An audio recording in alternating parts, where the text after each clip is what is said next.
할렐루야. 한번 고백합시다. 장자의 축복. 장자의 축복. 장자.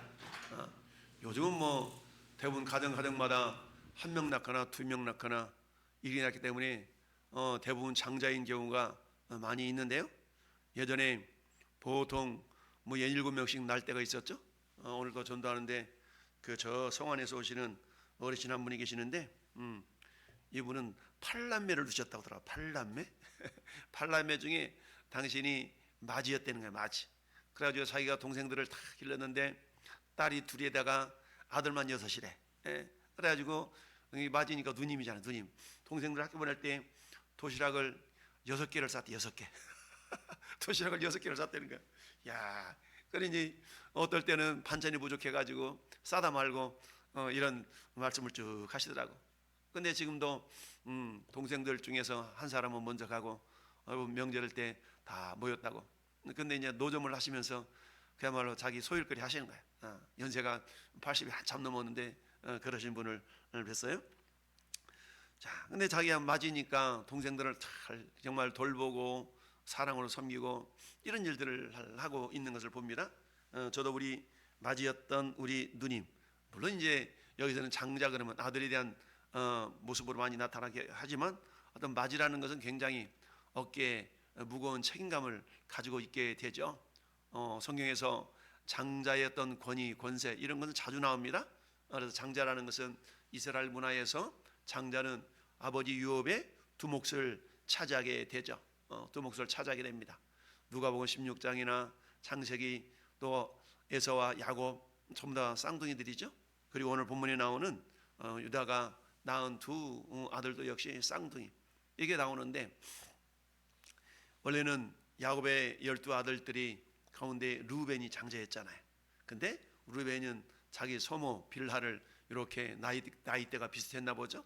저기 하는 바람에 심상을 더럽혔다 그래가지고 장자의 명분이 어디로 넘어갔어요? 요셉에게 넘어가죠. 그러니까 장자는 두 몫을 차지해야 되니까 결국 요셉을 통해서 에브라임과 므낫세 두 몫을 이렇게 차지하게 되죠.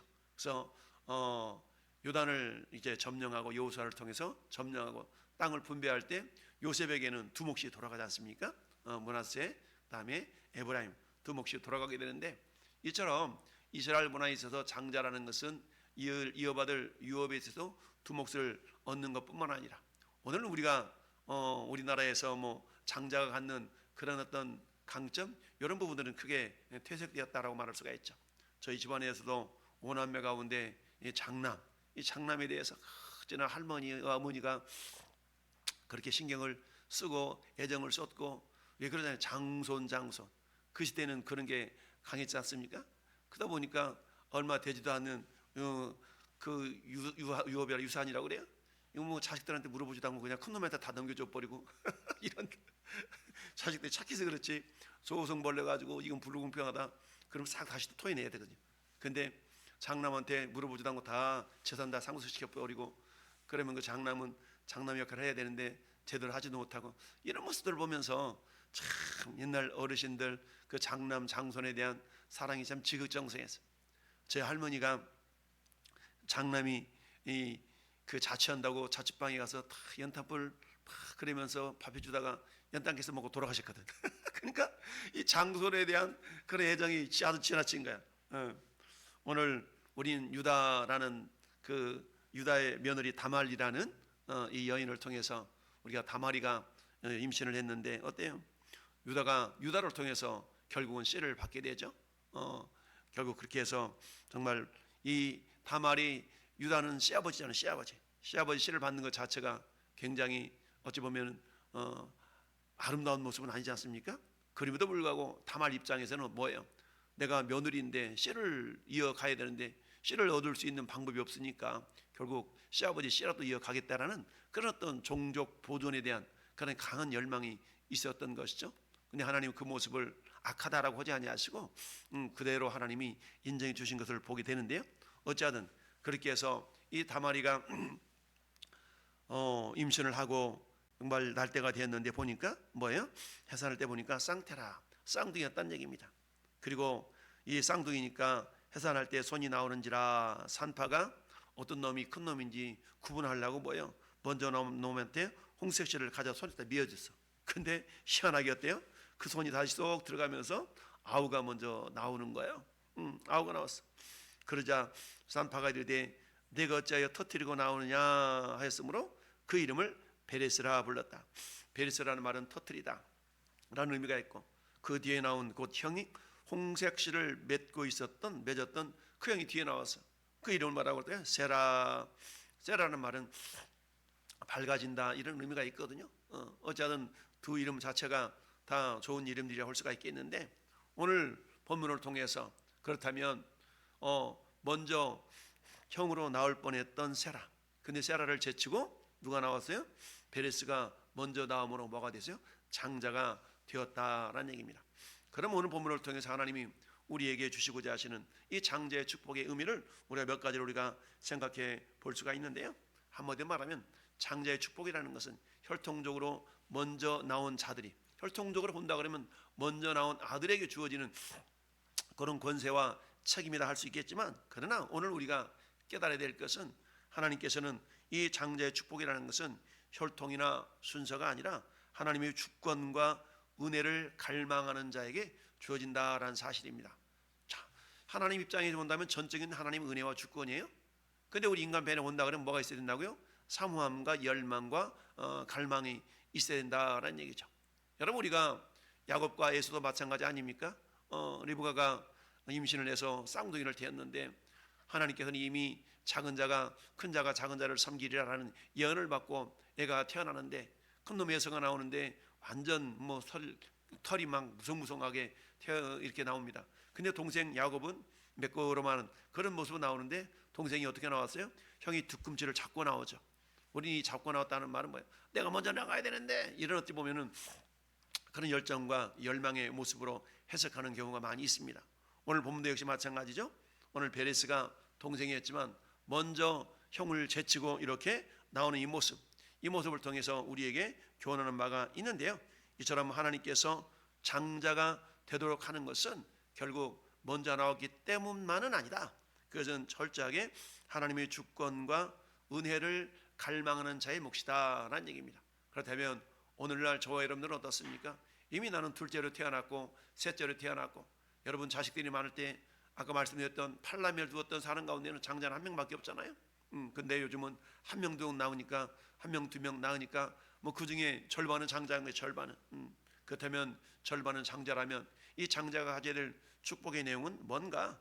한마디로 말하면 이 장자의 축복은 철저하게 하나님의 은혜, 하나님의 선택에 달려 있다라는 것을 우리가 알 수가 있습니다. 따라서 장자의 축복은 하나님의 주권, 철저하게 하나님의 주권에 달려 있다라는 얘기입니다. 그렇습니다. 하나님은 인간이 정한 서열이나 육신적인 순서에 얽매이지 않고 그야말로 하나님의 당신이 기쁘신 뜻대로 축복의 통로를 결정하신다라는 얘기입니다. 우리 하나님께서 이처럼 야곱은 사랑하고 에서는 미워하였다라는 말씀을 하고 있지 않습니까? 이처럼 인간의 선택과 노력은 반드시 필요합니다. 그러나 그럼에도 불구하고 최종적인 승리는 하나님의 주권에 달려있다라는 것을 우리가 알 수가 있습니다. 여러분, 인간의 계획은 뭐예요? 오늘 본문 속에 인간의 계획은 이놈이 큰 놈이니까 홍색실을 메어주는 이런 어떤 인간의 노력이 있었던 것이죠.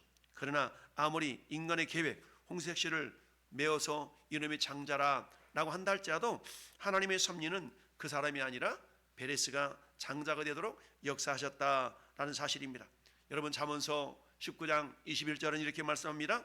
사람의 마음에는 많은 계획이 있어도 오직 여호와의 뜻만이 완전히 서리라. 여러분, 우리 많은 계획하잖아요. 그러나 결국 어때요? 그 계획들이 무의미하다는 것이 아니라 내 계획과 하나님의 뜻, 하나님의 계획이 일치가 될 때 그곳에 놀라운 이 역사가 나타나게 될 줄로 믿습니다. 그렇습니다. 여러분, 로마서 9장도 역시 말씀하고 있습니다. 로마서 9장 11절 12절에도 그 자식들이 아직 나지도 아니하고, 여러분 야곱과 에서를 말씀하고 있는 거예요.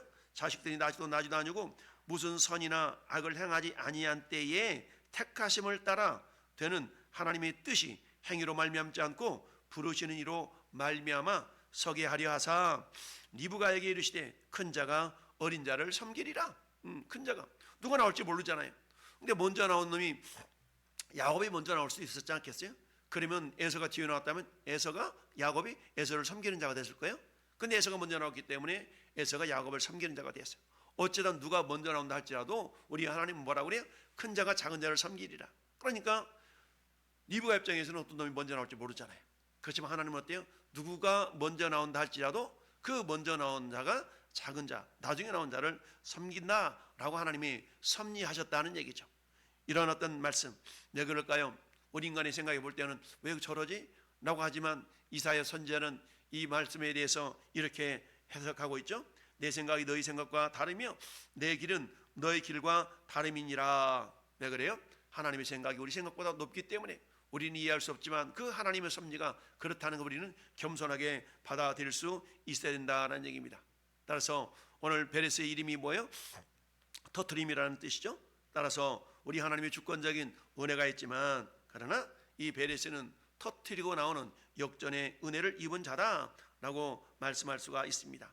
로마서 9장 16절에도 그런즉 원하는 자로 말미암음도 아니요 다름질하는 자로 말미암도 아니요 오직 긍휼히 여기시는 하나님으로 말미암음이니라 라는 얘기입니다.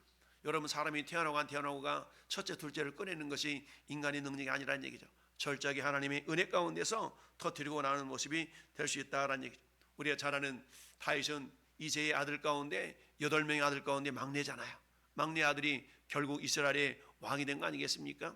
외적인 모습을 볼 때는 엘리압 정말 큰 장남 엄청나게 잘생겼고 헌실한 그런 모습이었죠. 사무엘마저도 야, 이 사람 아닌가? 라고 생각할 정도까지 했으니까. 그런데 하나님 뭐라고 말씀합니까? 아니다. 사람은 외모를 보거니와 나 여호와는 중심을 본다 라고 하시면서 다윗을 선택한 줄 믿습니다. 그렇습니다. 여러분 베레스가 형을 제치고 터뜨리고 나온 것처럼 터뜨리고 나왔어요. 전에 여러분은 어때요? 이미 내가 장자로 태어나지 아니하고 차자로 3남, 4남 또는 4녀 이렇게 태어날 수 있지 않습니까? 그럼에도 불구하고 하나님이 우리에게 장자의 축복을 사모하라라고 말씀하는 이유는 오늘 베레스는 어떻게 나왔다고요? 터뜨리고 나왔다는 얘기입니다. 터뜨리고 나왔어.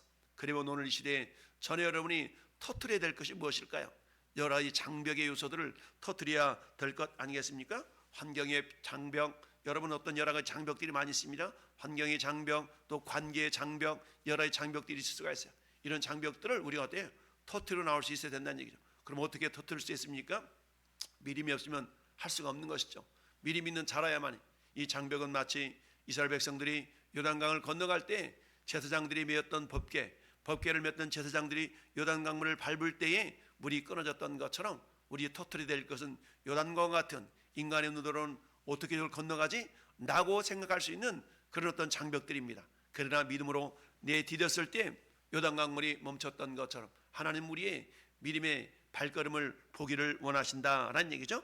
그래서 이 베레스가 터뜨리고 나왔던 것처럼 전에 여러분들이 터뜨리고 나와야 될 그런 장벽들, 이것은 결국 하나님께서는 저나 여러분들이 몇 번 해보다가 아닌가 봐 라고 포기하는 것이 아니라 포기하지 않고 끝까지 하나님을 신뢰하고 그 터트림의 발걸음을 내딛는 자들을 우리 하나님은 장자의 축복을 주시는 줄 믿습니다. 그렇습니다. 우리가 일전에도 살펴봤던 것처럼 에디슨은 수만 번의 실패를 통해서 마침내 백열전구라는 전구를 발명하는 업적을 이뤄냈던 건 아닙니까? 그런 것처럼 하나님 오늘 또 내가 한두 번 시도해봤다가 안 됐다고 할지라도 그것 때문에 낙심하거나 낭망하는 것이 아니라, 얼마 전 어떤 목사님이 유튜브 동영상을 한번 이렇게 링크를 보내왔어요. 그 링크 내용이 보니까 5년 동안 전도를 했는데 전도 열매가 한 명도 없었다는 거야. 5년 동안 전도를 매일같이 전도했는데 열매가 한 명도 없었대요. 여러분 전도한 사람 입장에서 5년 동안 전도를 했는데 전도 열매가 없다고 생각해 보세요. 얼마나 낙심이 되겠습니까? 오늘도 저도 전도하면서 그런 생각을 했어요. 어떤 말씀이 떠오르냐? 고린도전서 3장 말씀이 떠올랐어요. 심는 이나 물 주는 일반이로되 오직 자라게 하시는 이는 하나님이시니라. 그런 어때요? 각각 상을 받는다라고 말씀하고 있지 않습니까? 저도 오늘 전도하면서 그 말씀 불현듯 막 떠오르는 거야.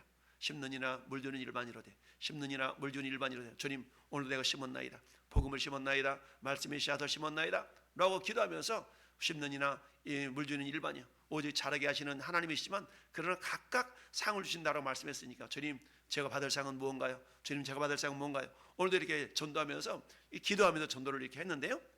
그렇습니다. 심느니라 물주는 일반이야. 그건 하나님께서 잘하게 하신다라는 얘기입니다. 이처럼 터뜨려가라는 포기하지 않고 5년 동안 한 사람도 없는 그런 상황 가운데서 전도를 멈추지 않았던 그 목사님의 어떤 그런 모습, 그런 어때요? 하나님 이미 다 보고 계신 줄 믿습니다. 할렐루야.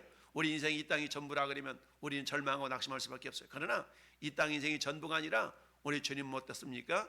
저 영원한 천국에서 해같이 빛날 수 있는 그런 놀라운 은혜가 준비된 줄로 믿습니다. 이처럼 첫 번째 장제의 축복은 먼저 나온 자보다 하나님의 어떤 섭리, 하나님의 주권에 달려있다라는 거 우리가 첫 번째 생각해 볼 수가 있고요. 두 번째는 그 장자로 태어난 이 사람에게 어떤 은혜가 주어졌냐? 은혜의 계보에 족보의 이름이 올라가는 축복을 받았습니다. 은혜의 족보에 올라가는 축복. 여러분 마태복음 1장에는 족보가 딱 나오죠. 누가복음도 나오고 이 족보가 나옵니다. 그 족보에 마태복음 1장 3절 말씀 보니까 유다는 다말에게서 베레스와 세리를 낳고 베레스는 헤스론을 낳고 남은 아미나답을 낳고 쭉 낳고 나다가 살롬은 라합에게서 보아스를 낳고 그리고 보아스는 룻에게서 오벳을 낳고 오벳은 이새를 낳고 이새는 다윗 왕을 낳으니라. 이처럼 여러분 위대한 이대한 왕 다윗도 어느 계보로 올라가니까 룻이라는 이방 모압 여인을 통해서 다시 오게 됐어요. 그리고 이 룻은 그쪽으로 올라 보니까 또 누구에게 다말에게서 베레스라는 그런 자손을 통해서 이처럼 계보가 흘러온 걸 봅니다. 이처럼 하나님은 어때요? 예수 그리스도 메시아가 이 땅에 오시기까지 정말 우리가 생각할 때 야 대단한 분이구나 이런 분들을 통해서 그 계보가 이어지는 것이 아니라 때로는 이처럼 다말처럼 또는 룻처럼 또는 이처럼 라합처럼 이런 여인들을 통해서 정말 이 땅에 우리 예수 그리스도가 오신 것 아니겠습니까? 이처럼 장자의 축복은 단순히 재산을 두 몫을 받는 것에 넘어서서 메시아의 계보에 동참하는 영적인 특권을 누리는 존재들이 되었다라는 얘기입니다. 그렇다면 오늘 우리 하나님은 이와 같이 우리는 그렇다고 메시아 계보에 들어간 존재들은 아니지만 그러나 허물 많은 인생을 하나님은 들어쓰기를 원하신다는 얘기입니다.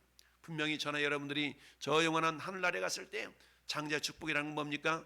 마태복음 11장 12절에 있는 것처럼 세리요한의 때보다 천국은 침노를 당하나니 침노하는 자는 빼앗느니라 라고 말씀하고 있습니다.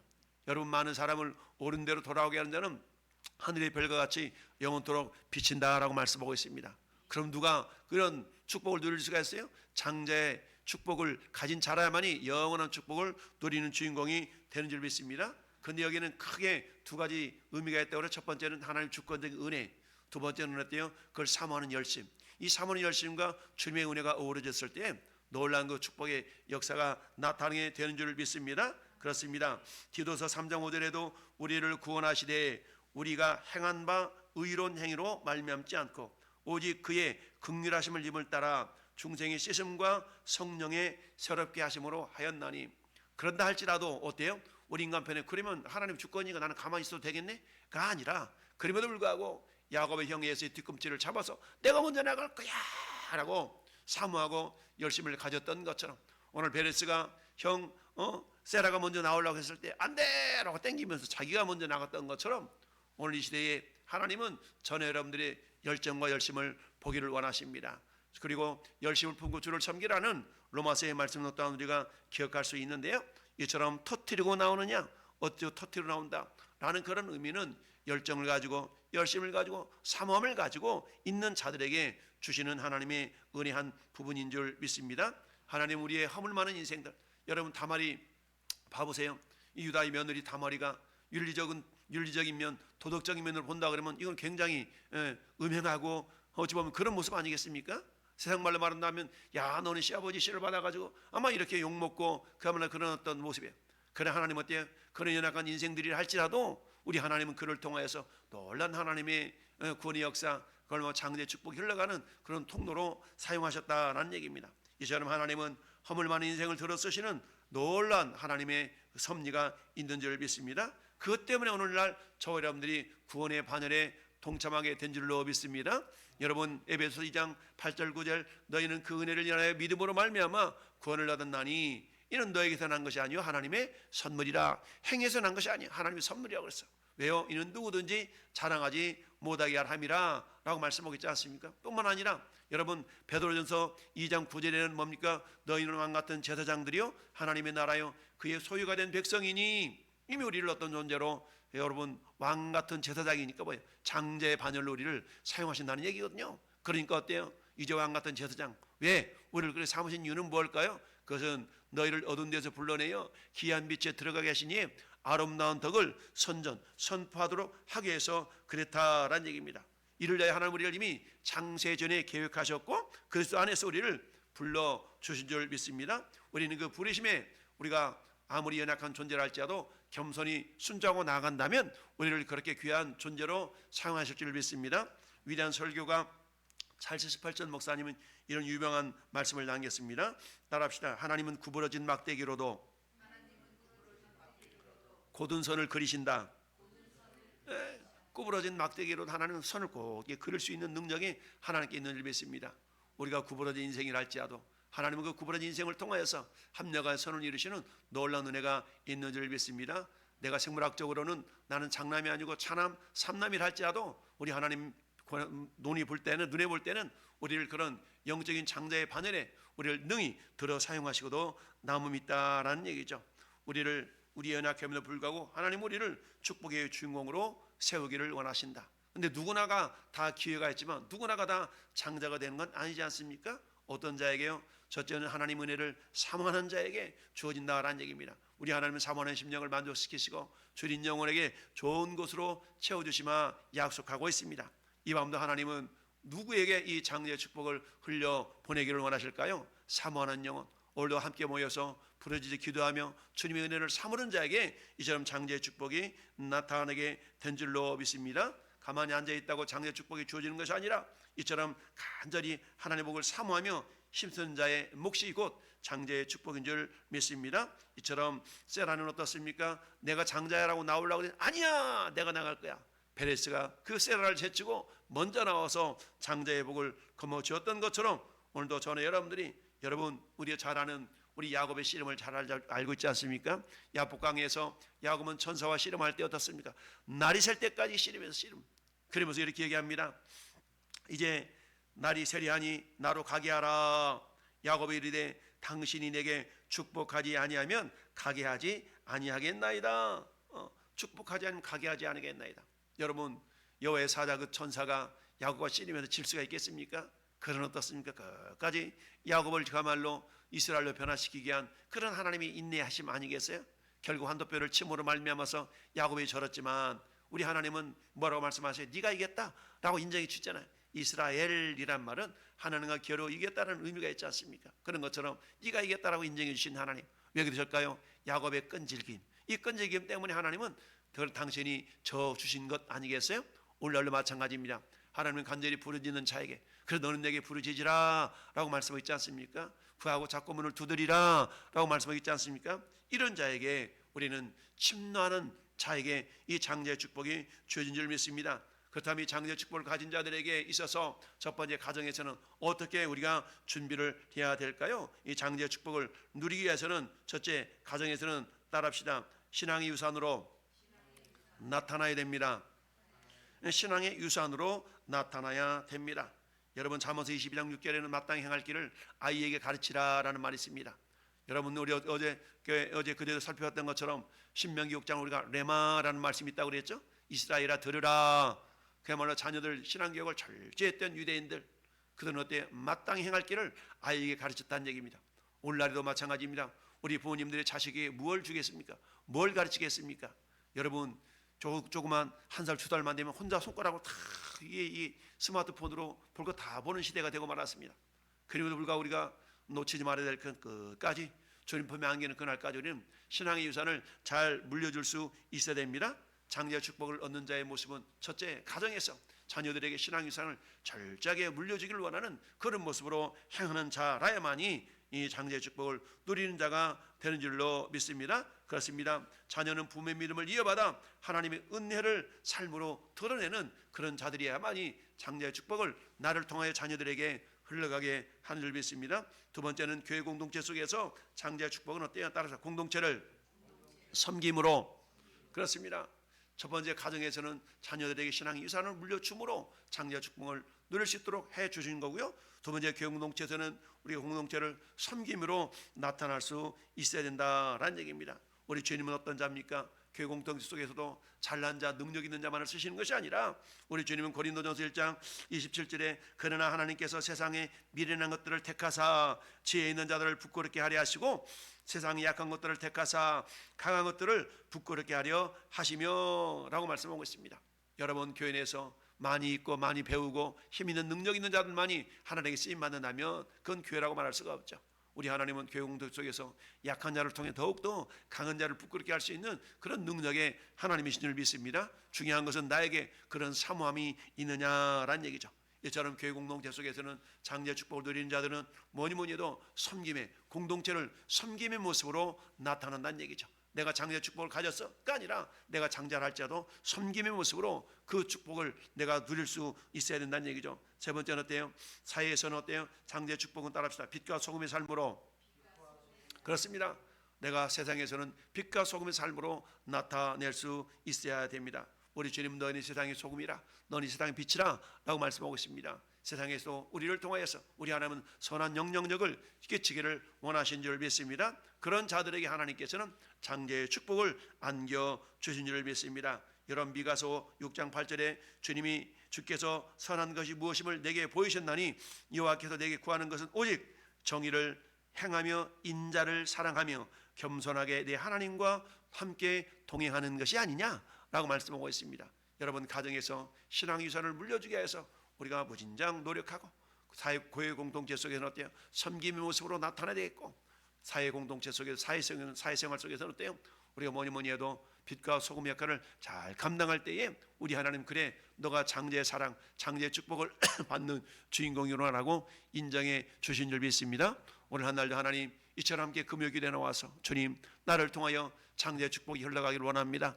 나가 우리가 사모함만 가지고 있는 것이 아니라 그 삶이 교회 공동체 속에서, 가정에서 또는 사회에서 이처럼 빛으로 선한 영향력으로, 그리고 신앙의 유산으로 잘 나타나서 정말 하나님의 천국에 가는 그날에 야, 내가 정말 장자의 축복을 누리고 있구나라고 우리 함께 기뻐할 수 있는 우리 모든 성도들이 될 수 있기를 예수님의 이름으로 축원합니다. 아멘.